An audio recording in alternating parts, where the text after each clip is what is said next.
Hi everybody, we're back again for another watercolour session, and this time hopefully it goes well. I did try and record this yesterday, and sadly I recorded, well, what I thought I recorded the whole thing, and it turned out that I wasn't. So this is what I actually painted yesterday, and this is what we're going to have a go at painting today. Fingers crossed it works this time, and you can have a go at painting along with me at home. So I'll talk you through all the materials that I've got, and then hopefully you can give it a try. So we're going to be using watercolours and gouache today, or gouache, however you say it. And the only colour gouache that we're going to be using today is white. So all the others are just watercolours. And I will go through the different names of the colours with you. However, if you've got different sets by different brands, you might find that actually they're called something different. So what I'm going to do is describe the colour to you, and then hopefully with your watercolours at home you can try and pick similar colours when we're painting along together. So the first thing we're going to do is draw our outline of our little mushrooms on here, just using a regular drawing pencil. Have your rubber to hand in case you need it, and we're going to just first of all sketch out our little design for our mushrooms. Going with some lovely red mushrooms here, so they look really vibrant, really autumnal, and hopefully you'll enjoy painting along with me in the comfort of your own home. So I'm going to start off by doing the first oval kind of shape at the top here, or sort of half circle. And then we're going to do the stalk area. So it comes down a little bit, and then it has what looks like a kind of skirt along underneath. So we just come out like so. And don't panic too much if your shapes aren't exactly the same as mine. Every painting is different. Every one of you will paint differently to me. So although I try and pass on all the skills that I have got and the techniques, don't worry too much if it isn't identical to how mine looks. So we've got the main stalk area in here now, and we're just going to give it a little wiggly line across here, which will be our kind of edge that we'll work to for the grass. Or if you want to put any moss or anything like that in there, you can do. And we're going to sketch in a smaller little mushroom to the side here. There we go. So he's got a smaller little head there, and then a little stalk underneath. And I'm going to do it so he's a little bit to one side, which will look quite cute. And that is your basic outline for your two mushrooms. So nothing too complicated. Now, if you find that some of the lines you've drawn in are a little bit too heavy, a bit too harsh, feel free to just run over the top of them with a rubber, just to lighten them off a little bit. And it makes it a lot easier then when it comes to you painting. So what we're going to do next is we're going to introduce some colours. Now I'm going to be doing two different painting techniques with watercolours today. We're going to be doing wet on wet and wet on dry. Now wet on wet basically just means we're going to wet the surface first and put wet paint onto it, and then we're going to have wet on dry, which is wet paint onto a dry surface. So to begin with, we're going to do wet on wet, and we're going to do the background. So you can see on this one here we had a nice blue hazy background going on, and what we need to do that first technique is to actually wet the paper, and then we're going to put the wet paint on top. And I want to get my paint ready on my palette. So I've got here just some clean water, my palette. I use a porcelain palette, but whatever you've got at home.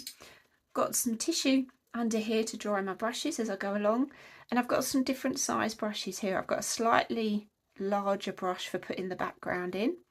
I've got a kind of more medium sized brush, which is what I'll use to put in the reds and that on the top of the mushroom. And then I've got a really tiny little brush here, which is a 10-0 brush, which I will use to do the much smaller details as we go along. But if you've got similar kind of sized paint brushes, I just thought I'd show them to you so you can get an idea as to what I'm using. So we're going to get those paints ready. I'm going to use my bigger brush to do that, and I'm going to go with my colours that I've got here. So I'll talk you through what colours I've got. I've got a dark brown, I've got a nice sort of rich, sort of slight orangey yellow colour.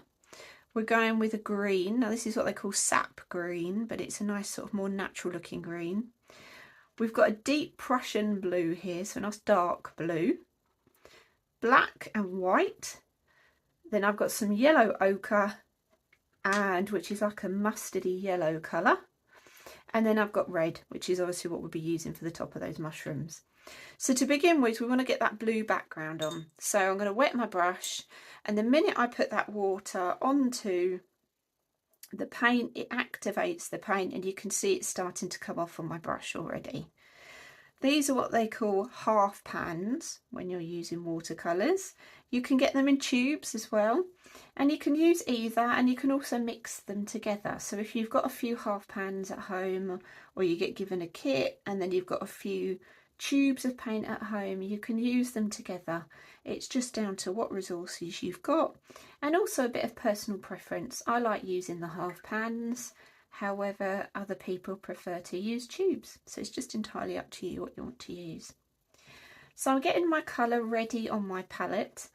I'm going to then rinse off my brush, and then it's just damp then, so I'll wipe off the excess, and I'm going to start adding some water to this background. So I want to try and avoid the actual mushroom itself.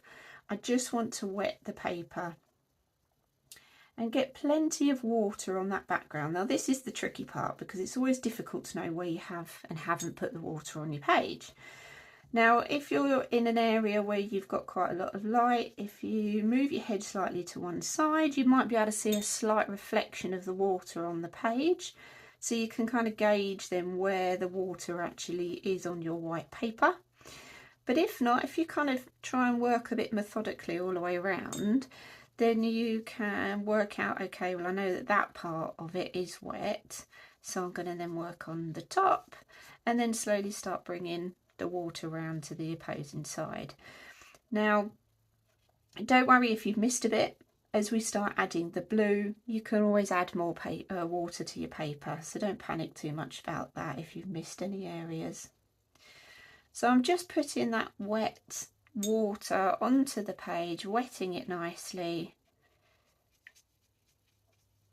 bringing it round to the other side where that little mushroom is, and then I'm going to start adding some of this blue. Now I want it to be quite vibrant around the centre of the picture, so I've picked up some of that blue from my palette, and I'm just going to start slowly adding it around the edge of my mushroom. And don't be afraid to really go for it with this colour. The lovely thing is as it hits that water that you've just put on your page, the paint will start to bleed across the page for you, and you can see you get this really cool effect happening on here. And you can bring that around like so. There we go. And put it round by that little mushroom as well. There we are. Make sure you bring it right up to the edge of those mushrooms. And if you want some areas to be slightly lighter and not have so much pigment or blue paint onto it, then just don't apply as much paint. Just have a little bit of paint and move it around the page. So what I'm going to do now is I want to soften this edge a bit more. So what I'm doing now is just removing that paint off of my brush. It's just now damp. I've wiped off the excess, and I'm now going to work around this outside edge. And what I'm going to do here is just by using purely water, and I'm just going to now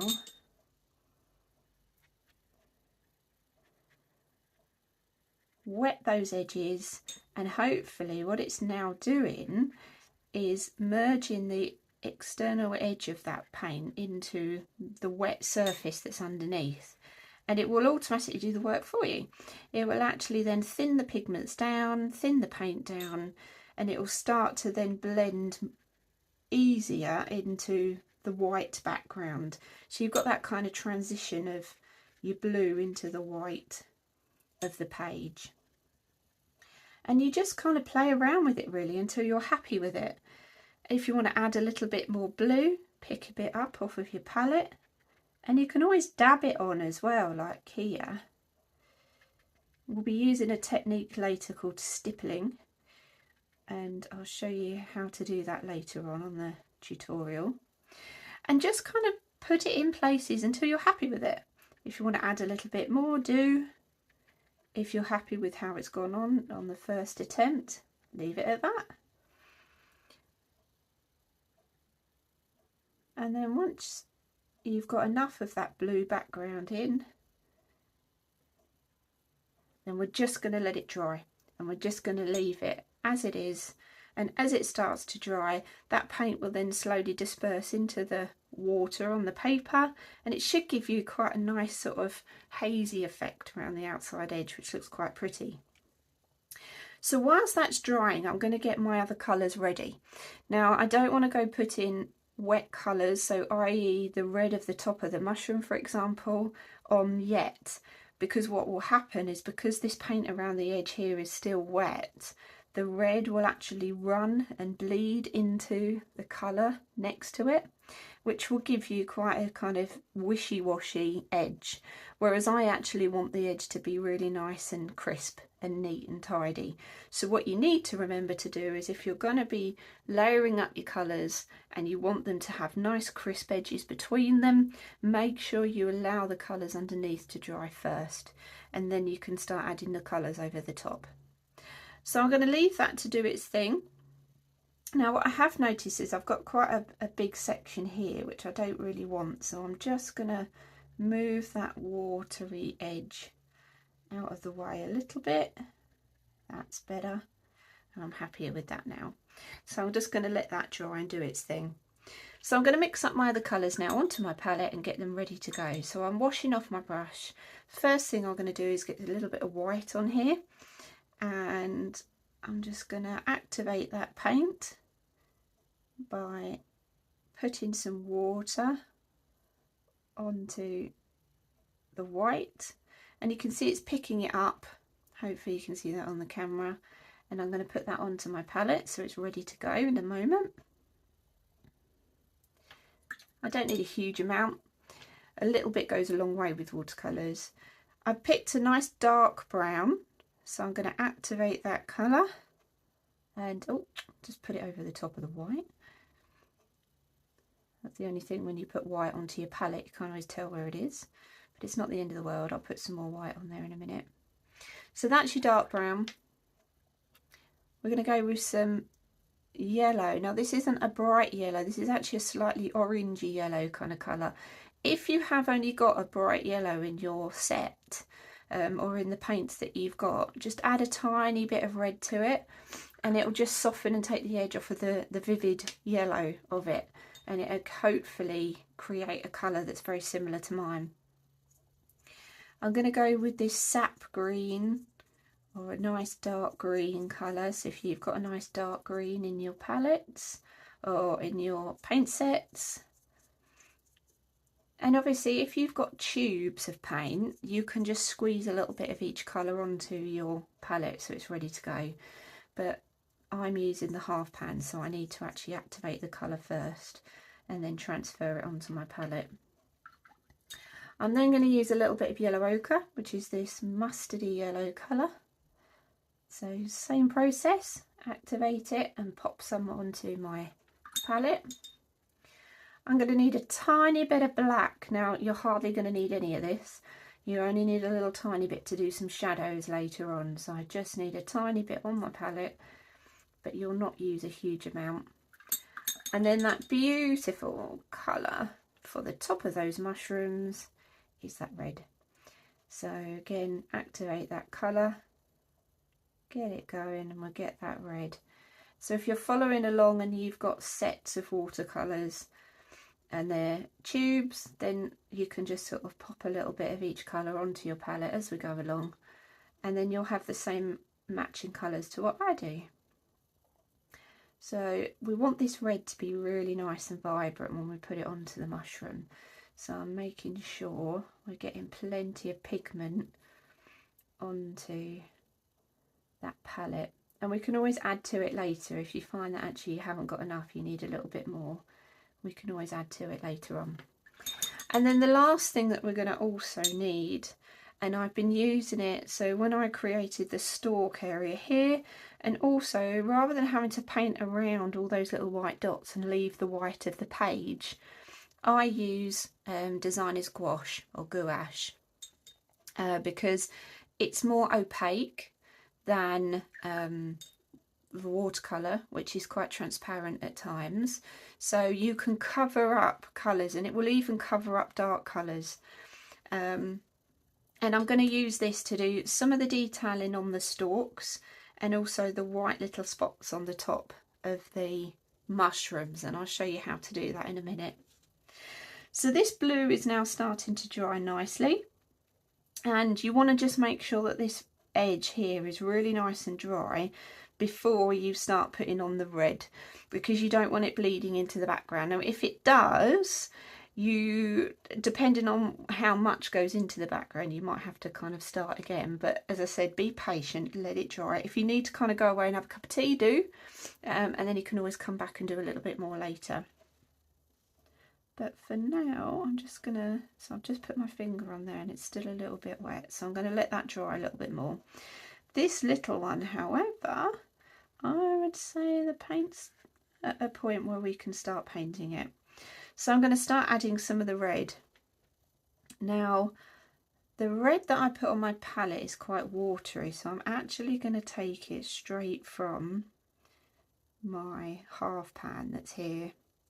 And at this point, I'm going to switch over to my medium-sized brush, which is this one here. I'll wet my brush so that it's ready to go. I'm going to pick up a nice bit of that red, and this is where we're going to do wet on dry. And we're going to put some of that red onto the top of that lovely little mushroom on here,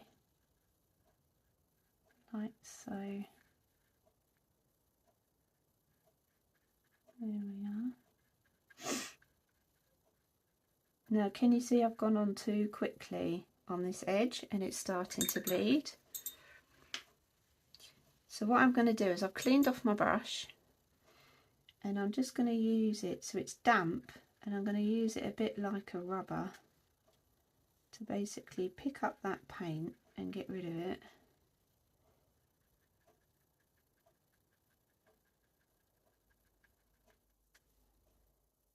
You can take it out along that edge there. I'm going to then pick up a little bit of the blue again and retouch in that area.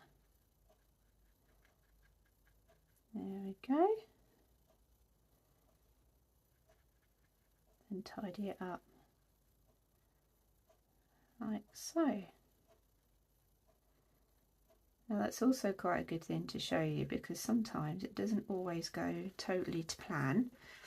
So you can see there how you can actually remove the watercolour. So as long as it's still wet and it hasn't dried, you can actually remove it just with a damp brush, and it's a bit like a rubber. So what I am going to do is I'm going to leave this for a few more minutes to dry, and then I'm going to come back to you in about 5 or 10 minutes. All right, see you soon. Hi there, I'm back for part 2. So I've allowed this background to dry really nicely. I've made sure that there are no sort of damp areas and that on it, so you can always go away, have a nice cup of tea and then come back.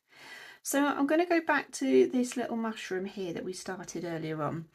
I'm going to go back with the red, and I'm going to use the red that's actually on the palette. I'm going to go back over the top of that surface again, like so, on here.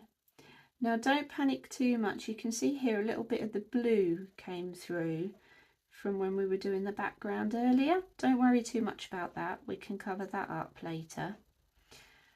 Now I want the red to be more vivid at the top and lighter at the bottom.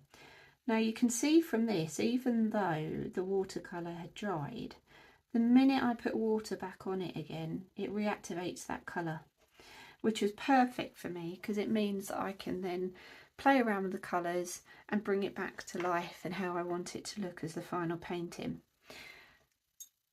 So that puts the red section onto the top of that little mushroom. I now want to do the same on the larger mushroom. Now what I'm going to do for this, however, is I'm going to switch back to my larger brush, wet that brush off, start off with some of this red,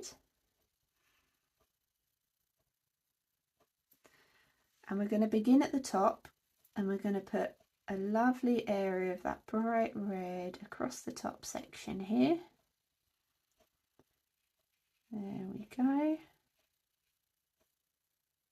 There we are, right way across the top.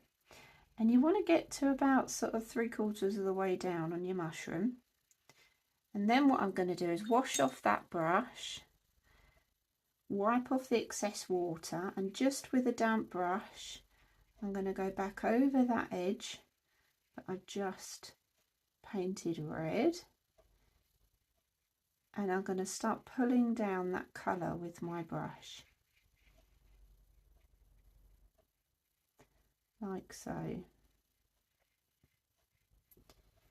Now if you want the redness at the top to be slightly more vivid, pick up a little bit more red again and start bringing that red back down the top of that mushroom and keep reintroducing it. Now the lovely thing is whilst it's still wet, the water's helping the pigment to move around and it's creating that lovely bit of blending between the light and the dark section.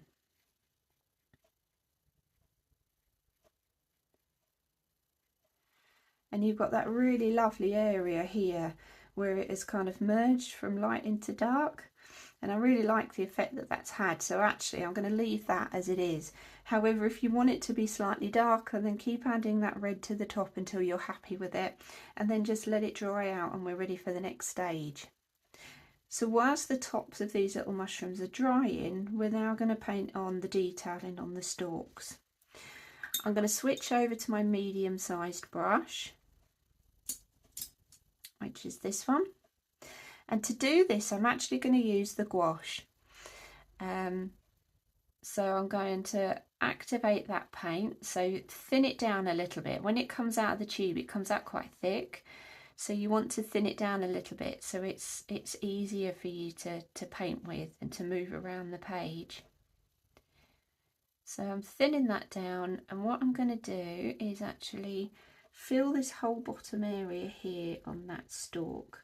Now you can see, because it is that bit thicker and more opaque than what the watercolour is, you could see just then how it covered up that blue that had actually gone over the edge of that stalk, and it covers it up really, really well. So I've filled that section with white, and now we're going to put a little bit of shadow and shade onto it, and I'm going to do that with some black. Now I don't want a huge amount, I want a very tiny amount. So what I'm going to do is pick up a little bit of black, and I'm actually going to mix it with some of the gouache just to one side, so it actually makes more of a grey kind of colour.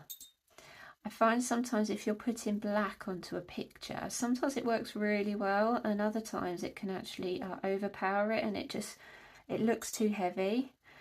So I find that if you just take the edge off of the black and have use dark greys, for example, works really, really well. So I'm just going to dry off my brush, pick up a little bit of that grey, and because this is still wet here, as I introduce that grey onto my little mushroom, the colour will start to blend together. Now if you need it to be a little bit darker, then add a little bit more black to it. And I'm doing a kind of triangle shape along the bottom edge here and just down this side. And then I'm going to dry off my brush, and I'm just going to then mess around with that paint on the surface, and I'm kind of dabbing my brush up and down rather than using brush strokes, and it enables me to get a really nice edge on there then, rather than it being perfectly straight. I want it to actually be slightly broken rather than it being an actual perfect flat edge, because it can look a bit flat on your painting then. So picking up a little bit more of that black, and I'm going to put a little bit on this side here too. Clean off my brush, and then just going to play around with that paint until I'm happy with it. And then the other colour I want to slightly introduce on here is a little bit of yellow ochre, only a tiny little bit. And I'm just going to add a little bit around this edge here.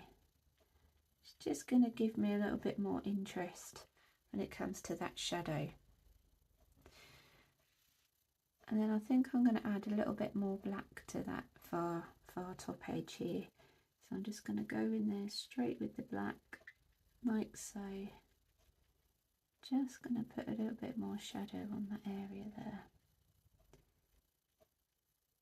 Hopefully it's working with you, and you can just play around with it until you're happy with it really. Now remember, you can always let it dry and then come back to it again. So if you think, oh, I'm not too sure if I like it as it is, because one thing to remember with watercolours is they often dry a little bit darker than when you put them on. So you can always allow them to dry and then come back to them later on and then play around and add additional colour if you want to. So we're now going to have a go at doing the underside, this kind of stalk area here on the larger mushroom. Same process as before, so I'm going to pick up some of that gouache, and I'm going to start off with this initial edge here. So I'm going to add just a little bit along this top edge here, and then bring it down onto the kind of what it looks a bit like a skirt, to be fair. I'm sure if it has a particular name, pop it in the comments and let me know. So I put the white area on there first, and then going to go in with a little bit of grey that I'd pre-mixed from earlier. And I'm going to just gently dab on that paint along that edge, just down that side a little bit, clean off my brush, and just move that paint around until you're happy with it.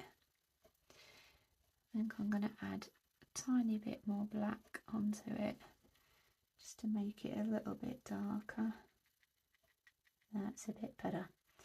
Gives it a bit more of a distinct shadow then underneath, where the stalk kind of meets the bottom of the mushroom. Then I'll put a little bit of a line through here, and sometimes you can just use what's on your brush already. You don't have to load it up with more colour each time. So I'm going to add a little bit of shadow along there, move it around till I'm happy with it. And then I'm going to introduce a little bit of yellow ochre, just to give it a little bit more interest. And also some of these mushrooms do have that kind of slight yellowing effect to them. When you look at those stalks, they're not just white, they've sometimes got slight brown colours, pink, sometimes even like blue kind of tinges and that to them as well. So really look at your reference pictures well, or if you're lucky enough to have them actually in front of you, or you're sitting out in a field and you're observing them and painting them from life, then really look at the colours that nature have used on those funguses or botanicals or animals, and have a go at trying to mimic that when you're doing your painting. So I'm just picking up a little bit more black because I really do want to make this shadow under here a little bit more defined. So I'm just adding a little bit more. And that's the lovely thing with the watercolours, you can just layer them up. Now I find when I do a lot of my paintings, I start quite light, thin colours to begin with, and then slowly but surely build them up and get them darker and darker each time until I'm happy with the final result. So I'm just adding a little bit more shadow at the same time to the underneath of that little mushroom. I'm going to add a little bit down here too.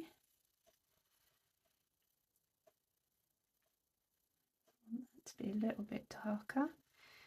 And then I'm going to put a little bit of shadow in along the bottom edge of this skirt that we've got going on, like so.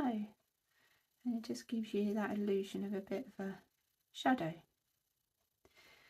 And whilst that's drying away, we can have a go at putting the white of the stalk in here. So just like we did before, picking up that white gouache, and I'm going to put a base layer in there first.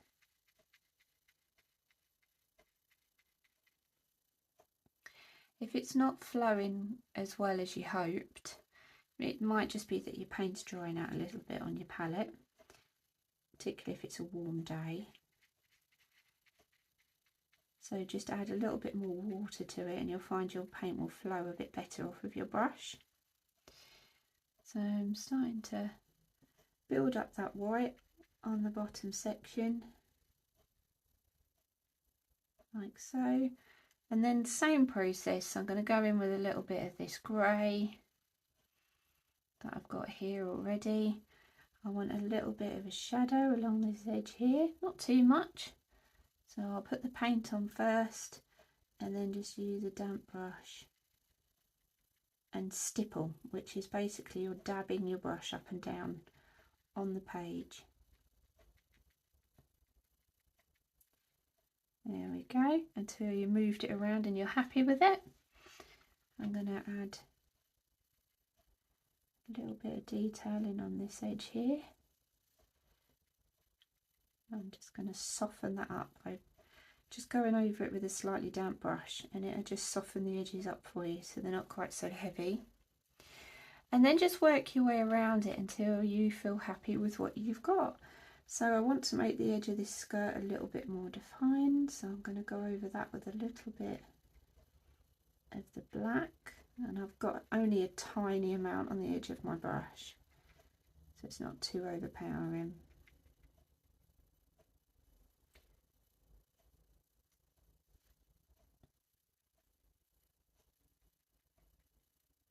Go over it with a damp brush again, move it around your page until you're happy with it. And then I'm going to add a tiny bit of the yellow ochre again onto this bottom section of the mushroom stalk, like I did on the other side.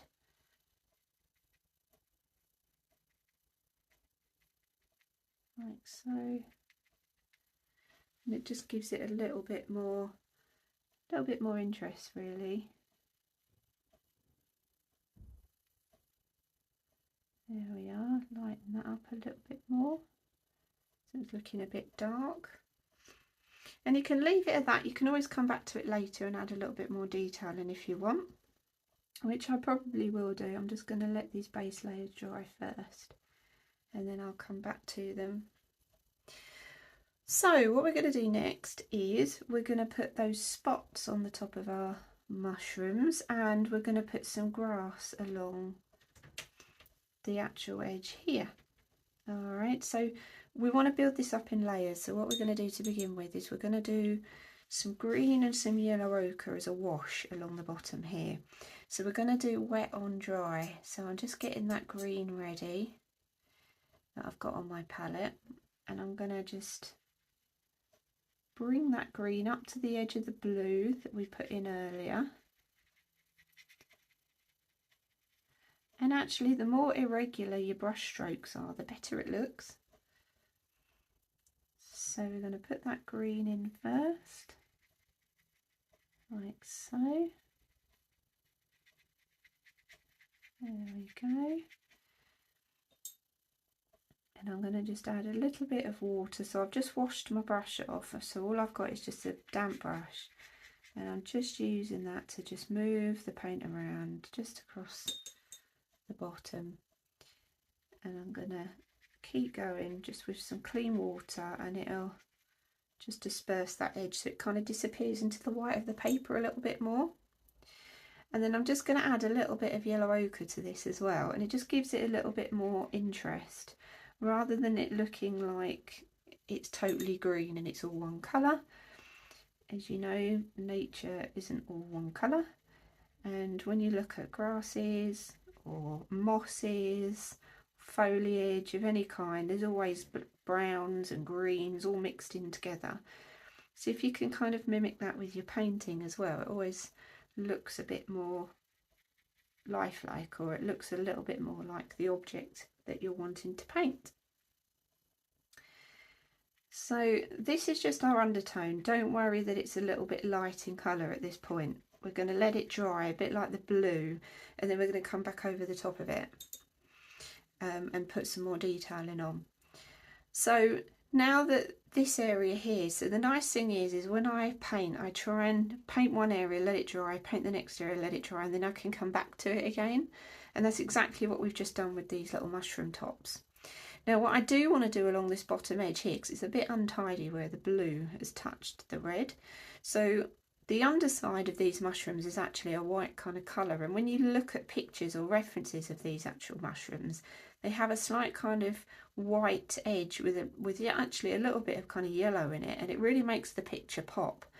So I'll show you what I mean. So I'm just going to pick up a little bit of that white gouache. I'm still using that medium sized brush for now, and I'm just going to use the point. Now if you want to use your finer brush to do this, if it's easier, then do, but I'm going to use my medium brush for now, and I'm just going to run a little bit of that white gouache along this edge here, and it's just going to help tidy up that join between the red of the mushroom and the blue of the background. So I was starting to run out of my gouache, so I've just put a little bit more onto my palette. So I'm going to paint that area back in again. So there we go, and you can see how that actually covers that blue really well. And I'm going to run it along that bottom edge here, like so. And if you want it to cover better, just let it go on or paint it on a little bit thicker. And you can see that it's going on there really nicely. There we are, like so.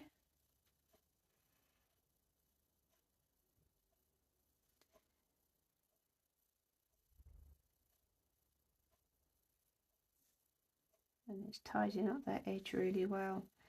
And then what I'm going to do is get a little bit of this orangey yellow colour that we were talking about at the beginning of the tutorial.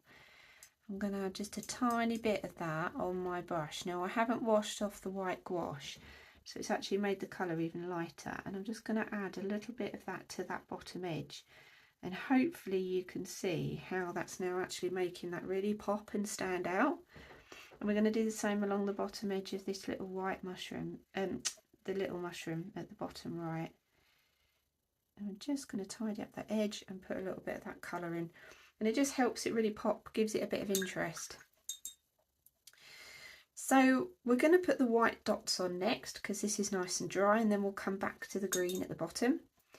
So I'm going to go over to my smaller brush to do this, which is a 10-0 brush.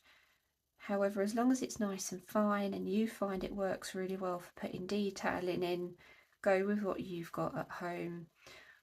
Or if you're looking for specific brushes, this is Cotman brush. This is actually made by De La Rowney. So if you wanted to use that particular brush that I've got, brilliant, but any fine brush would do. So I'm mixing up that white gouache really nice and thick, and then I'm going to dab in and add in those little spots over the top, like so. Now you want the paint to be quite thick so that it covers up the red underneath.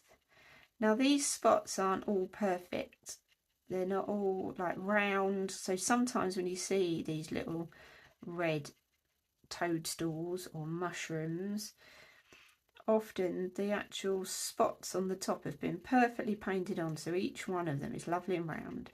But when you look at them in real life or in nature, you'll see that they're not perfectly round at all. In fact, they're all quite wobbly and bobbly and irregular, and no two are ever the same.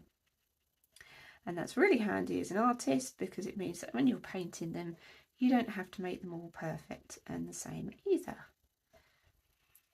Now, sometimes you might want them just towards the top of your mushroom. Other times you'll want to completely cover the top section and bring it down to the edge too. But with this particular reference photo that I'm working from, this is one that I took myself. I found that there was only a few dots towards the top, or the white spots were towards the top edge. However, with the little mushroom, they kind of covered the whole top area of the red. So that's what I'm going to do with this one. So I think that's enough on there. Put a couple more to one side. And then over here, I'm going to add those little spots. Again, they don't have to all be perfect. Some small, some a bit bigger.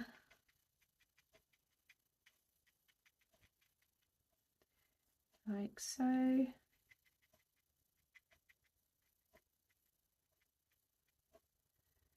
There we go, like that. And then just to add a little bit more interest so they don't look too flat because of being just white, I'm going to add a tiny bit of yellow ochre and just put a few dabs of that into some of those spots.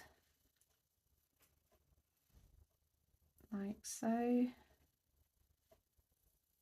There we go. And I'm going to do the same on the little one too. Add some yellow ochre. And just add a bit of interest, and you can even add a little bit of grey. So I'm going to pick up a bit of that grey that we've got sat on our palette already, put a few little dots here and there. You don't have to put them in the exact same areas I have, but it just adds quite a nice bit of interest to your painting rather than it just looking like flat spots. There we go, like so. Now we're going to finish some of this area along the bottom here, and we're going to do this stippling technique. So I'm going to need some more green on my palette to do this, and I'm actually going to use it straight from the half pan because it'll mean that my colours are going to be a bit more vivid, brighter, and the pigment's going to be more sort of more dense really.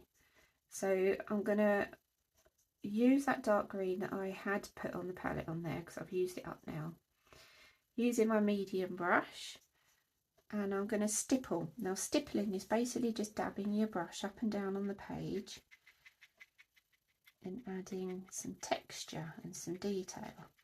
So I'm going to bring it up over the top of that edge like that.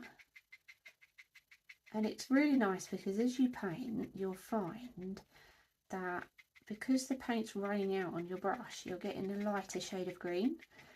But actually that works in your favour really nicely because you can then have dark green into light green.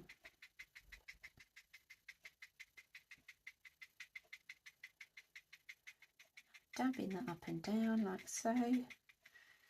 And we can put a little bit of yellow ochre on there too. So I picked up a little bit of yellow ochre and I'm going to stipple that in places as well. Breaks it up, gives it a nice bit of interest. And when it dries as well, it looks really nice. You get some really nice results with it. But often with watercolours, it's like when you're using any media. Don't feel restricted that you have to do exactly the same as whoever's doing the tutorial. Just experiment and play and enjoy it. And at the end of the day, if you're having really good fun and you're really happy with your end result and you just enjoyed it, then hey, that's the whole point of doing the art in the first place. So just enjoy it, go for it. Don't be hung up on it being perfect every time. Just, you know, every time you do another painting, you're learning something new. So just keep trying things out. And sometimes you actually end up getting some amazing results from a happy accident. So just try things out, because sometimes you'll do something and think, oh wow, that's amazing, I love that, and then you'll do it that way forever. So never give up, keep going for it. So to finally finish off, I'm just going to put in some blades of grass. So I've gone in there with my lovely fine brush, and no two blades of grass are the same length, and also they're never in a nice straight line. They often have a bit of a curve to them, so when you're painting, paint them with a slight curve, and some will overlap one another,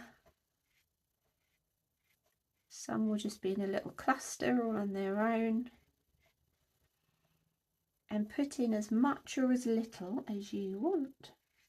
So I'm going to put in a little bit more over this side here, like that. And I'm using it directly from the half pan again, because you get some really nice dense colours that way.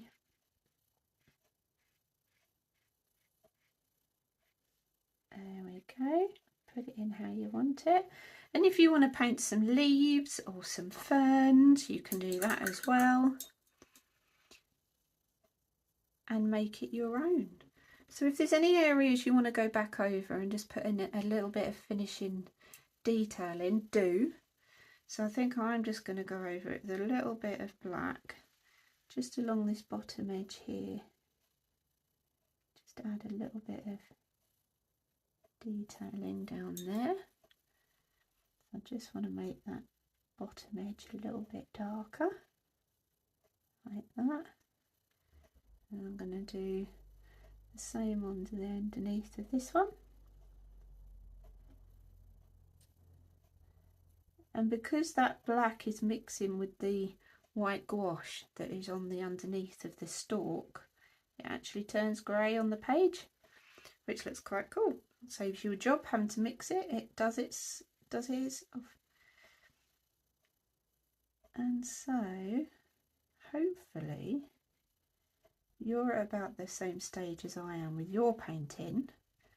I hope you've enjoyed it. I hope you've had lots of fun and you're happy with how it has turned out.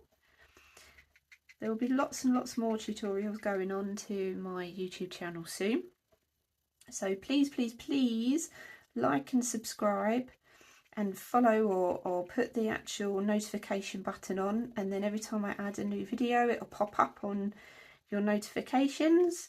And please share this as well with anyone else that you think might like to have a go, because the more people share and like what I do, then I can share it with even more people that want to learn how to use watercolours or other media and to just enjoy creating art.